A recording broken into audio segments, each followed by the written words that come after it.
Hey, welcome back to the Urban Monk. I am in studio with a guest who is walking. This is great. Dr. Joel Kahn is one of the prominent names in cardiology. He's written a lot about heart health, and to practice what he preaches, he is on a treadmill desk, kind of coming in through Skype in studio. Doc, welcome. Thank you, and happy to both talk some heart and burn a few calories at the same time. That's it. That's great. You know, I used to when we first started doing this show, I would stand because I'm a standing desk guy, but I'm also like a move around a lot guy. So, so he's like, listen, I can't focus a camera on you, so they sat my ass down.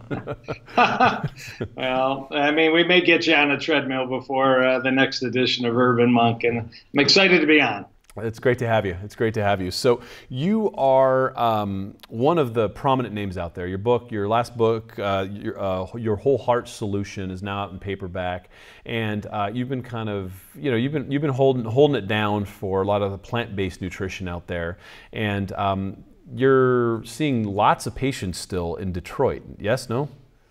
Yeah, I have a pretty advanced integrative preventive clinic, so I'm still pretty busy during the day and do my extra stuff at night. Who comes in? I mean, are people coming into you? I'm assuming they already have a diagnosis from their GP or something, and so they already have some heart trouble coming in, or is it the wise ones? I have a very interesting kind of pie chart of who sees me. Some are the hardcore patients, bypass stents, just not happy how they're doing, not happy with the information they're getting, know that there's more out there. Some are people, my favorite are people that show up, I've got a crease in my earlobe. I read your article that says it might be a sign, or my brother had a heart attack. I feel great. I just ran a half marathon. Make sure I stay this way. I mean, people very interested in what's available in terms of advanced cardiac testing. And then there's probably the last piece. There's a lot of people that are partially plant-based or are plant-based. It's very hard to find a supportive physician that might take them to the next level or know about supplements or be able to evaluate their nutrition. So I do cardiology. I don't do general practice, but it's a real interesting mix. And my main goal is to identify and, if possible, reverse atherosclerosis. So I have a very advanced kind of setup. So plant-based, let's talk about that, because you're holding it down for plant-based. Vegetarian, vegan, just let's define your system here. Yeah, well, my world began at age 18, University of Michigan, first day undergraduate studies. That's 40 years ago. I became a vegetarian on that day because the cafeteria was disgusting, and I chose to eat the salad bar exclusively.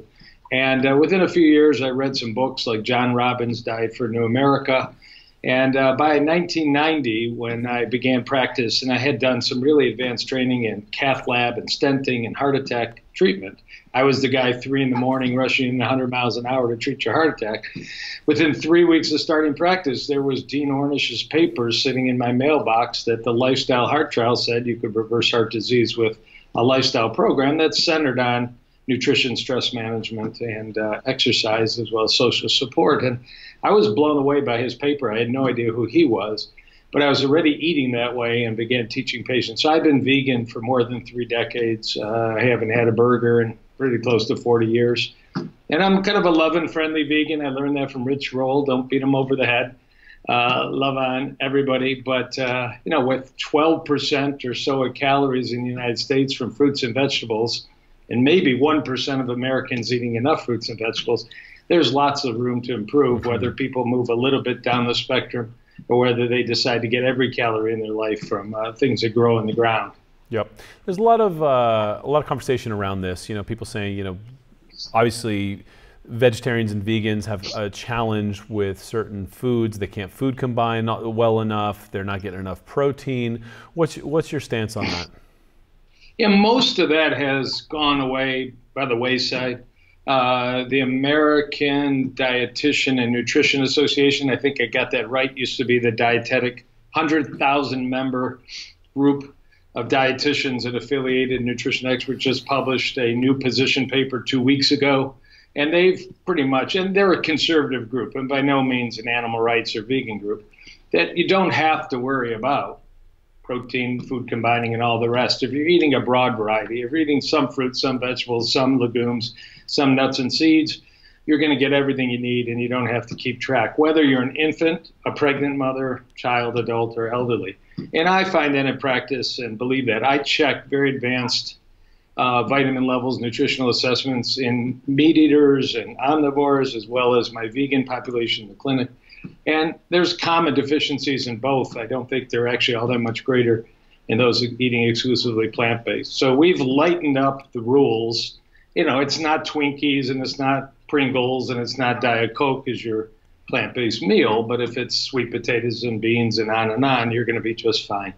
Interesting. And so when we're talking about these numbers and how such an atrocious number of Americans are actually eating fruits and vegetables, and then you look at all the cardiovascular kind of casualty numbers, these things line up pretty spot on in my assessment. So what do we need to do to get more vegetables on the plates of Americans?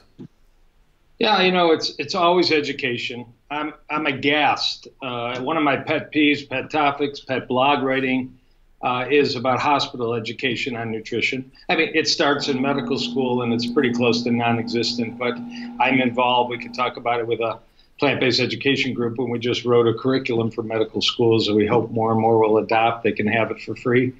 So it starts there, but it really should be in hospitals. You get the example. I mean, patients' trays, guests, cafeterias, there should be big signs, and it doesn't exist. So education is, you know, the maximum, whether it's green, yellow, red, and the salad bar has the big green circle, and we explain why. You know, vitamins, fiber, magnesium, phytonutrients, diabetes, heart disease, obesity, cancer prevention data, or whether, you know, it's just beautiful food, but I think the education's the key.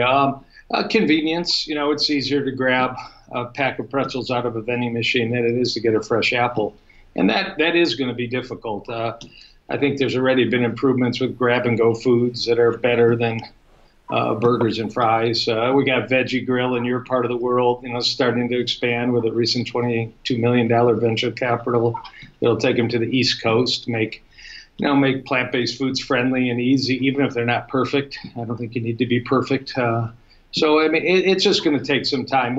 I think, you know, the beef burger industry is changing almost quicker than anybody. There's big money going into substitute meat burgers that look, feel, taste, but are plant-based for all the reasons, environment, animals, and our health. So it's happening, but this show and every other little piece is one more, you know, chink in the armor of 99% of Americans not eating 5 or more servings of fruits and vegetables a day. How much of this is supply chain issues too? Like, I mean, you could go to your diner down the road and get some like just normal broccoli from, say, Sysco or one of these kind of food delivery places that's conventionally grown and maybe doesn't have all the phytonutrients an organic one would do. Is that better than nothing?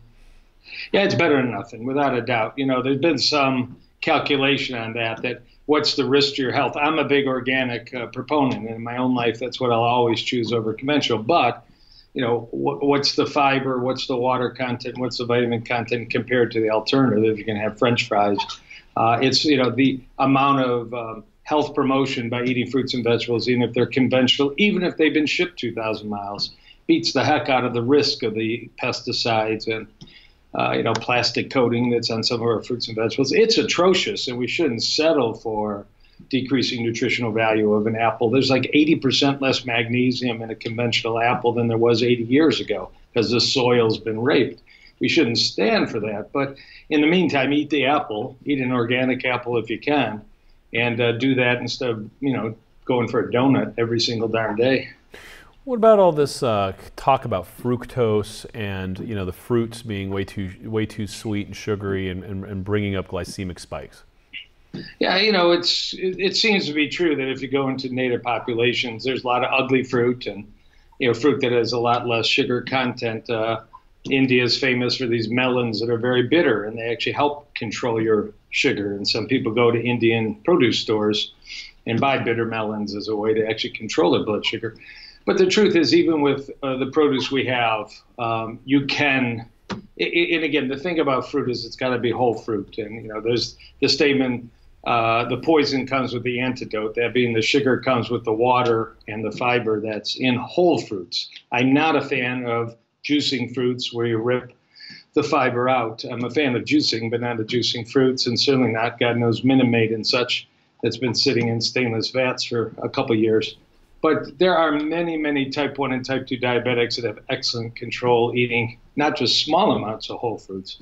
Some of them have pushed it to 80% of calories and have absolutely excellent control. One of those is the famous Vegas comedian Penn Jillette, who in the last year has lost about 120 pounds. And he eats 8, 10 oranges a day and found his sugar control got better and better to where he's now off diabetic medicine.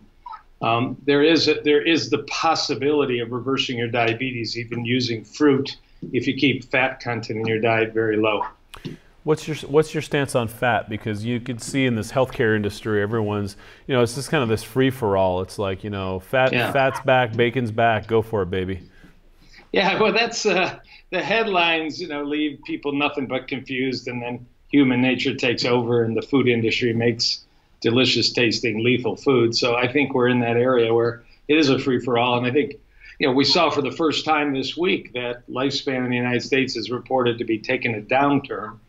First time ever reported, and it's only a small amount. You can come up with 1,000 ideas why, dirty environment, food chain. I think part of it is clearly obesity, and fat is part of the obesity problem. So my own take is I'm very specific about my language.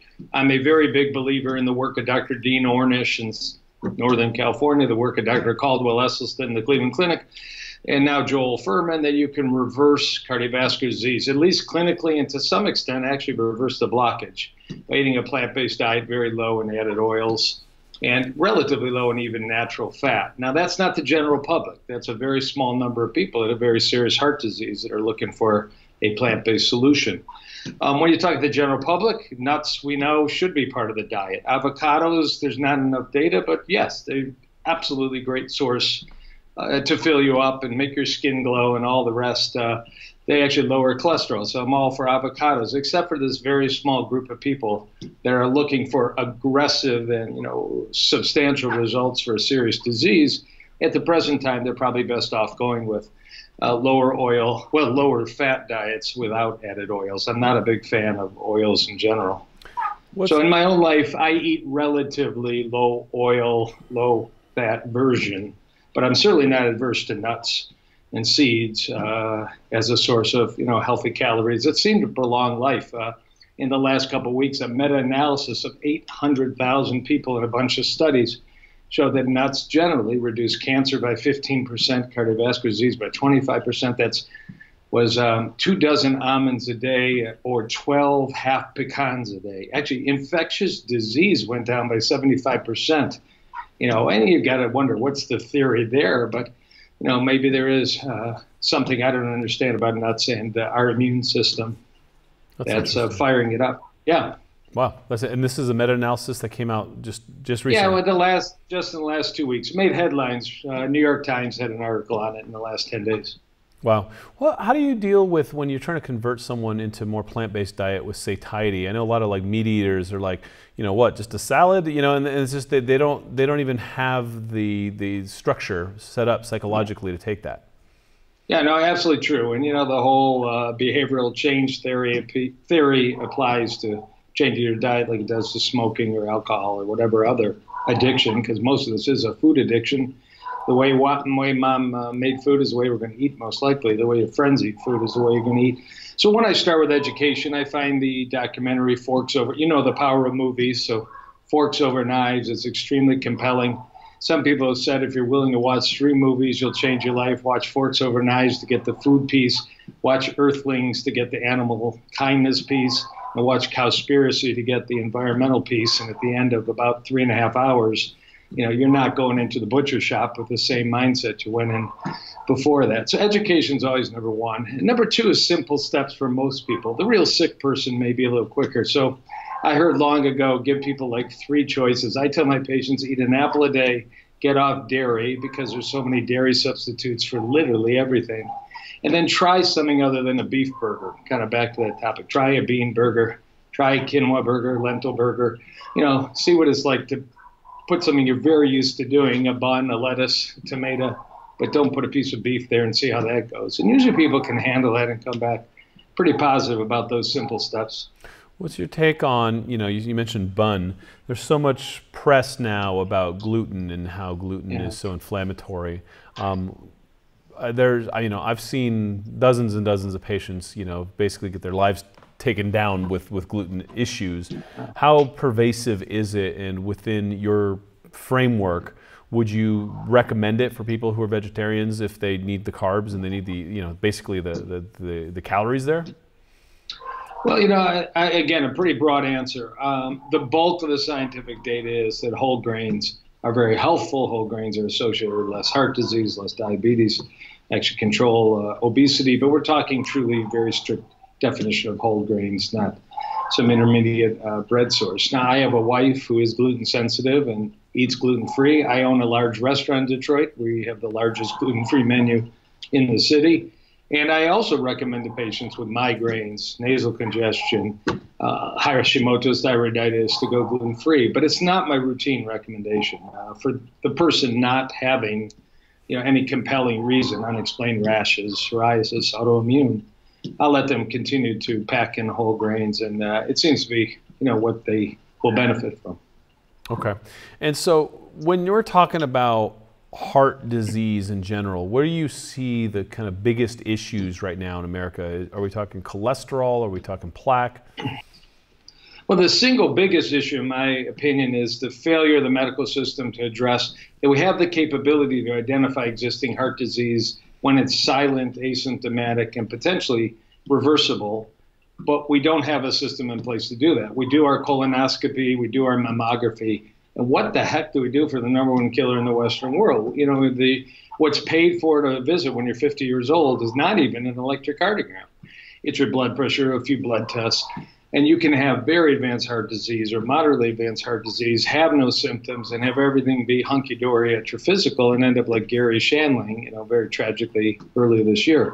So I'm a big proponent of advanced testing. In my town, for $75, you can get a CAT scan of your heart arteries called a heart artery calcium scan. You pay out of pocket. It's cheaper than a night out with your wife or your friends, and you find out the score. If you're a 0, you're in great shape for the next 5-10 years. And if you're 1,000, like a patient of mine today, report came back, you've got serious advanced disease that could be life-threatening, and you have no clue, and we need to really get on the game. So that's the single missing piece. That's not preventive, but an earlier detection can lead to earlier implementation of things as simple as sleeping better, taking aspirin, exercise, and eat some fruits and vegetables, and then the whole deep dive. But beyond that, it's sort of a race between cholesterol and insulin resistance, and they're intertwined. The increasing waistline of Americans leads to insulin resistance, leads to elevated triglycerides, low HDL. They're all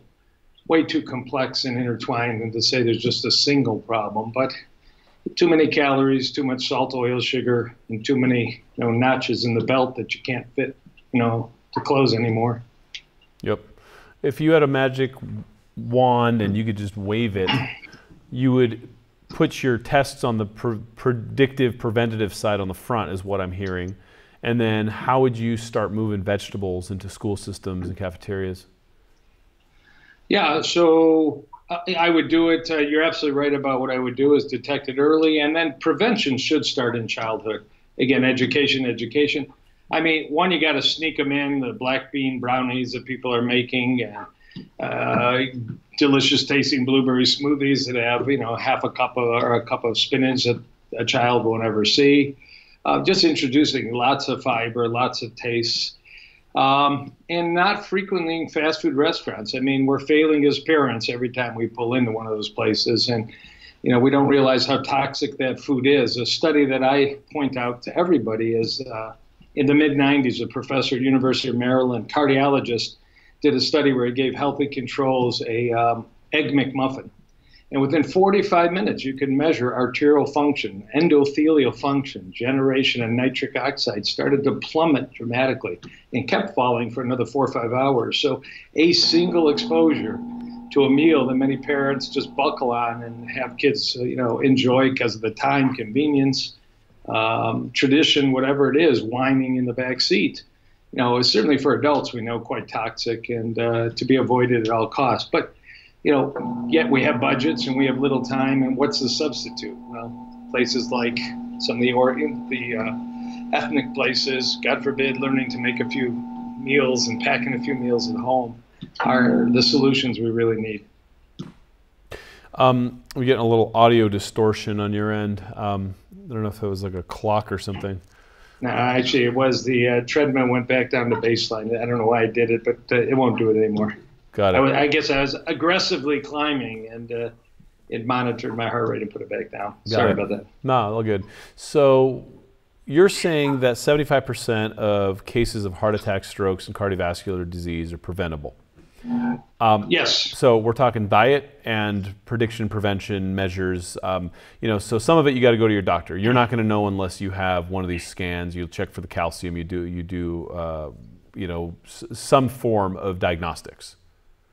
Well, maybe, because let's talk about the basics. Those numbers, 75, 80%, come from studies in Europe that basically were set up. Here's 20,000 citizens of Stockholm.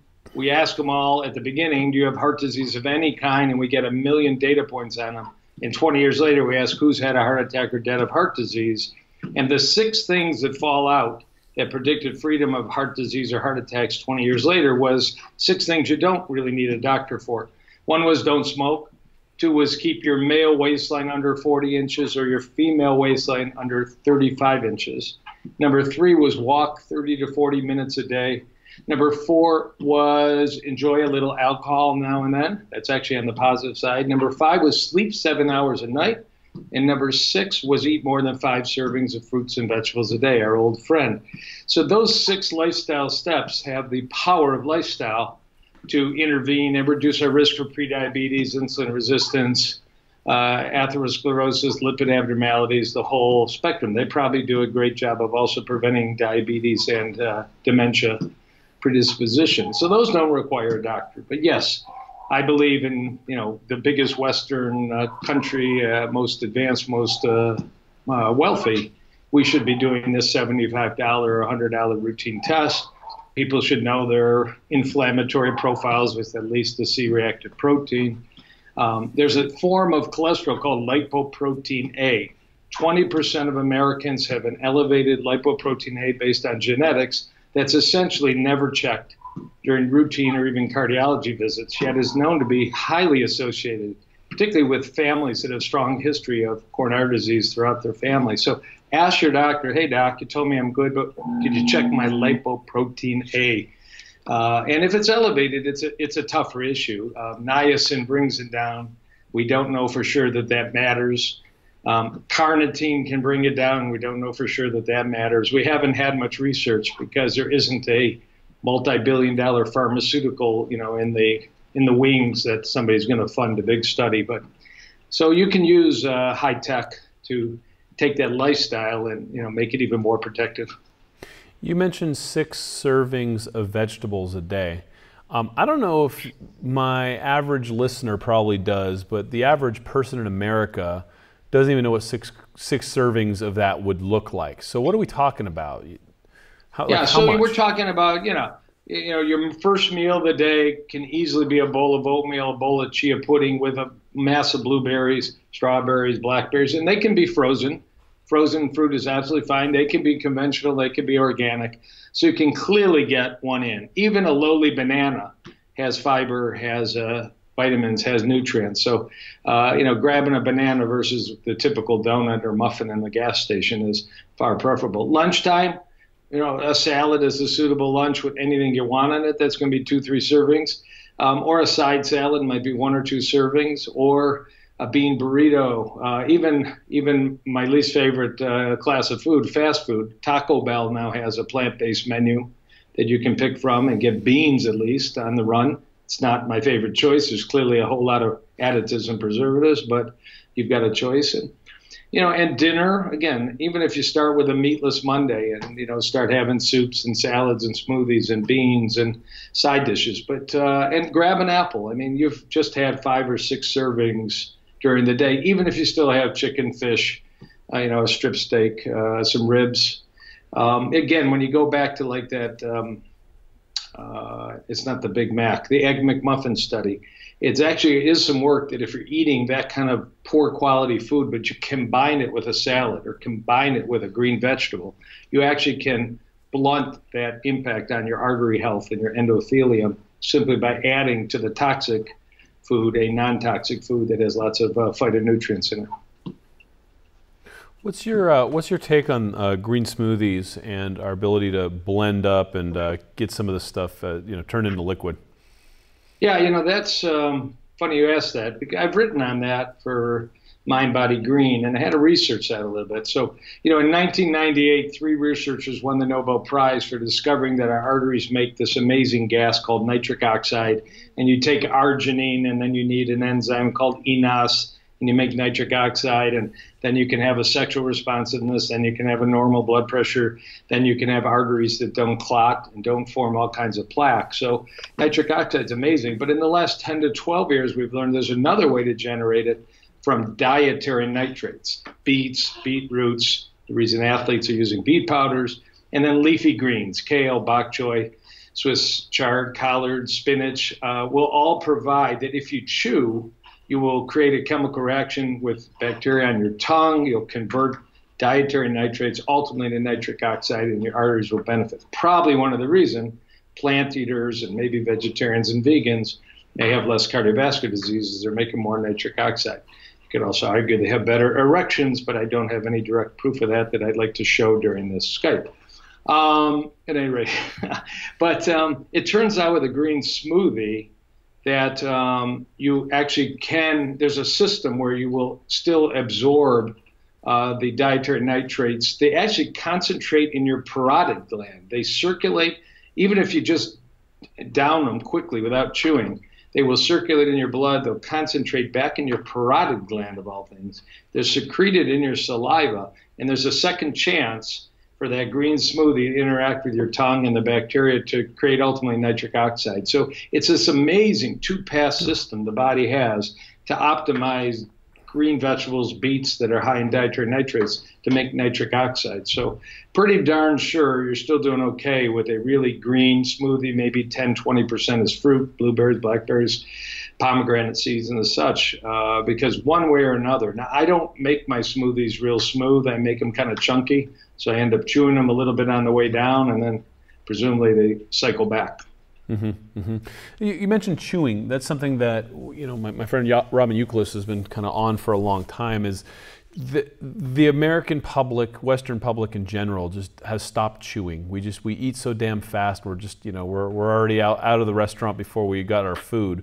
So how important is it? I mean, obviously for this nitric oxide piece, but how important is it for everything else that we're doing? Yeah, there's some good data that it's part of the mindful approach to the plate. A mindful approach that can take you to Okinawa and the term Hari Bachi Bu, where stop eating when you're 80% full so you don't have calorie excess, gluttony, weight gain, insulin resistance. That's mindful. And chewing is a form of mindful activity. There's an author, his name is R. Jacobs, who wrote a book called The Healthiest Man Ever.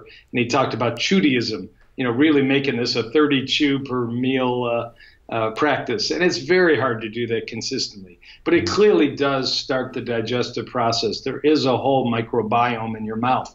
And particularly now we know a microbiome on your tongue that literally you can destroy with Listerine and some other antibacterial mouthwash. The benefits of a green smoothie, spinach, kale, and Swiss chard and such have been shown to be negated if you rinse with antibacterial mouthwashes like Listerine. So find something that doesn't kill all those healthy facultative anaerobes on your tongue. And chewing is helpful. It'll start the digestive process. As we get older, we don't make as many digestive enzymes, so we can at least break down part of the cell wall and part of the and release some of the nutrition in our mouth. I agree with you, though. I mean, we're on the run and we're drinking a lot of liquid sources of calories, and it has become less of a tradition and a practice.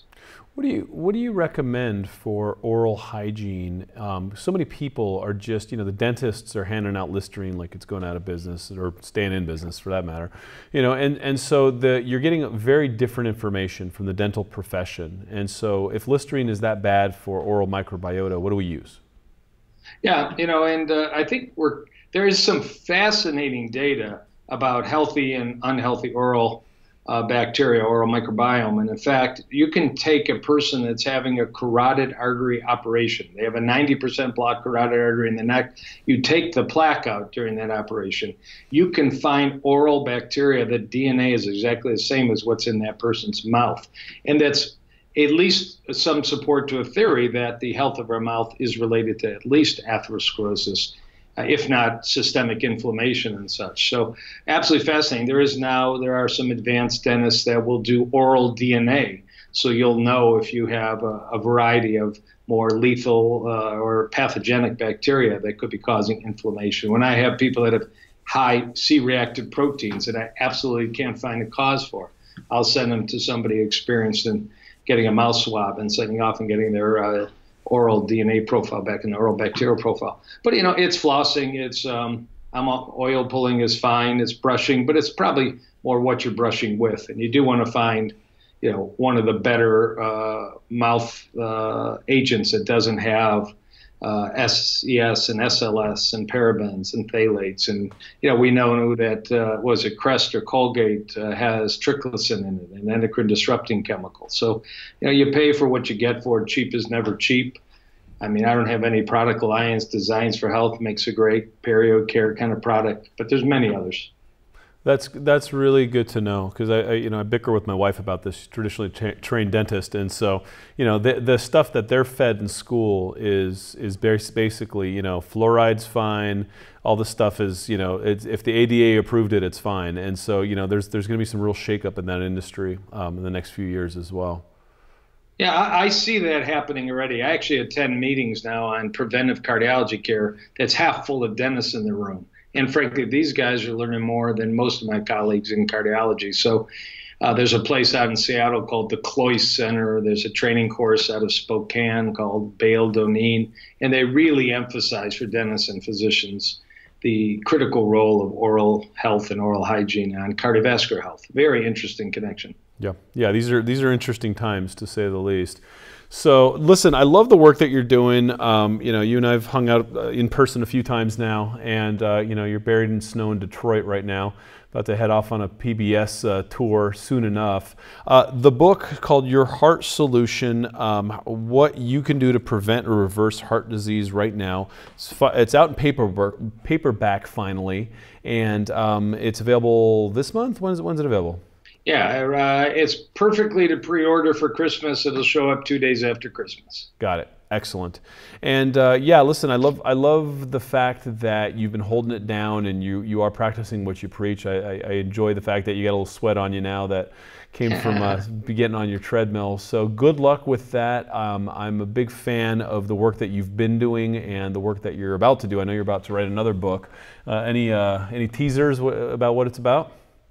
It's called the plant-based solution. You know, only maybe 10% of your whole heart solution talks about fruits, vegetables, nutrition, and plant-based. It's a grounding and infrared sauna and energy therapy, a lot of things that you're, you know, world expert on. This book will be solely on system by system: diabetes, cancer, dementia, obesity, blood pressure, and how plant-based diets, whether they're plant strong or plant only, are the solution in this increasingly dirty world and difficult world where we're just, you know, being pounded by chemicals and toxins. It's a place to run away to and do better than average. Right on, right on. Well, listen, I wish you the best of luck.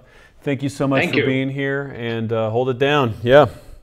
Namaste AF, as we say in Detroit. Namaste. And for those of you out there, let me know what you think. Any questions, put them in there. We'll tag Dr. Kahn's team, and we'll go from there. Don't forget the Urban Monk Academy. Check out theurbanmonk.com if you're new to my world, and we'll put links in for the book and everything that you learned here. I'll see you next time.